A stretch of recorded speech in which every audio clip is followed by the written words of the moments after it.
Hello everyone. I'm pleased to have this opportunity to present web archiving efforts at the National and University Library of Slovenia. The last time somebody from our library gave a presentation at the IPC event was in 2007 by my colleague Alenka. So much has happened since then, and I'm hoping to give a short overview of what has been going on. So let me begin by just giving a short timeline of our activities. It all began with a project that was already mentioned, a project in 2002 which was carried out in cooperation with the Research Institute Joseph Stefan. And during this project, the National Library conducted research into the Slovenian web and into possible ways of archiving it and preserving it. And the Institute developed an experimental crawler and some experimental crawlers were carried out.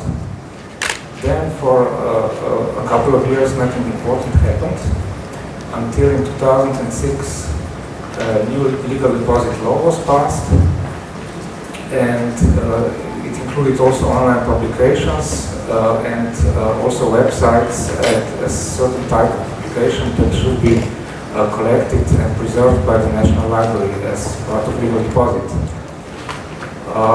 The next year, in 2007, another legal document was accepted. Those were the rules on types and selection of online publications for legal deposit, and this document defined web archiving in more detail.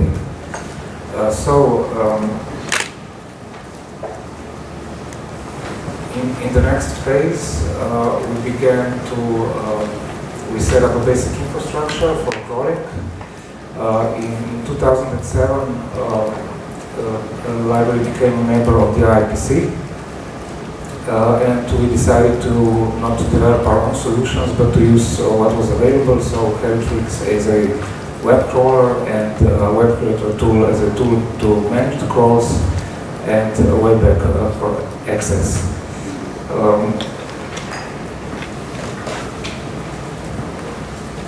So in 2008 we began with production selective crawling, which we are still doing to this day. And after enough material was gathered, we began to consider access.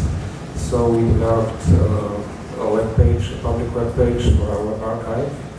So I'm happy to present the National University Library's web archive, which is publicly accessible. The website itself has been public for some time now, for maybe a year, but we haven't promoted it much because there were some bugs and we had to still fix some things before we went into promotion into the broader public. The website itself is still in Slovenian language only. We plan to provide an English interface soon. So let me just explain what it contains and what are its basic features.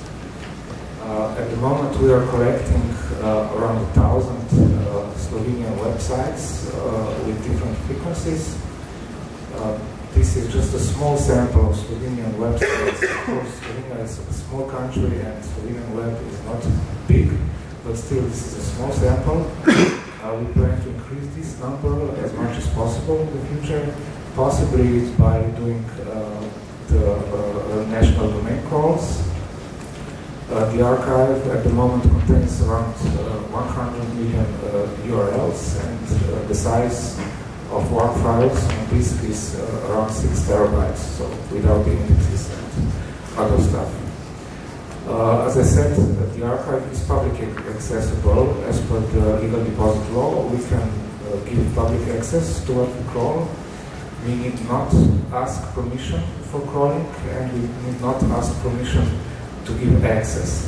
But individual and intellectual rights holders have the opportunity to opt out of public access. So they can contact us and say, we don't want you to show our content publicly, but it still has to be available inside the library for research purposes. So the archive has some basic features. The contents can be browsed by content categories. There are 12 content categories and by alphabetical list. There is also the possibility of full text search, which was is provided by Apache Solr, and of course the basic URL search. So these are some basic information, and let me just say a few words about our plans and challenges for the future. On the harvesting side, as I mentioned before, we plan to start with national domain crawls, and hopefully this will be carried out regularly, so maybe we'll do it twice a year, every year, hopefully. So this way we will increase the quantity of archived content. On the other side, we are developing some techniques for collecting JavaScript heavy sites, such as social media and other technically problematic sites for crawling. So we hope to be able to do some quality crawls on some focused collections. On the creation and selection side, we would like to do more focused crawls and have more thematic collections. There are some already, but we plan to have more. There exists a board of curators in the National Library since the last fall, and hopefully this board will facilitate more collections and better thematic collections. On the access side, there is also much work to do. We have to improve some full text search functionalities, like fauceting and filtering out the many duplicated results. And we would also like to involve our users more proactively in the archive use. So all of these are nice plans, but they all depend on very, very limited resources. I don't think I have to emphasize this too much, because probably most of you know what I'm talking about. And this is partly the reason why we decided to maybe use crowdsourcing and involve our users a bit more into the archive. So we are developing a tool, we call it Webback Annotator, and this tool was presented yesterday on the Access Working Group. I don't think I have enough time to go into detail now, but let me just describe it briefly. So basically this is a tool that, a toolbox actually, a set of tools that will enable users to create their own collections and to select URLs that are relevant to them and put them in these collections. So they will have the ability to organize archived content the way it suits them. So in this way they are participating in actually curatorial work. They will also have the ability to enter tags or other metadata, or maybe just report tag or missing content. There will also be an option to add annotations and notes and mark important parts of archived pages. What is most important, this platform will enable the users to collaborate and to share their work with other users. So the reason why we call it Webback Annotator is the controls for these tools are integrated into the Webback banner at the top of archive pages. So the user simply logs on and gets to choose what he wants to do and click the appropriate button and maybe mark parts of the page or add a sticky note or a reminder. And on the right side, text can be entered, and there is a list of annotations also there. So this is just a very brief presentation, just to give you a feeling about this tool. The basic idea, as I said before, is to make archive users more active, more involved in the use of Web Archive, to give them a chance to be able to do something with archive stuff. And hopefully this would make Web Archive more appealing. It would motivate users to come back often and use the archive. And maybe even the library gets something out of this. Maybe this could be used also as a platform for crowdsourcing.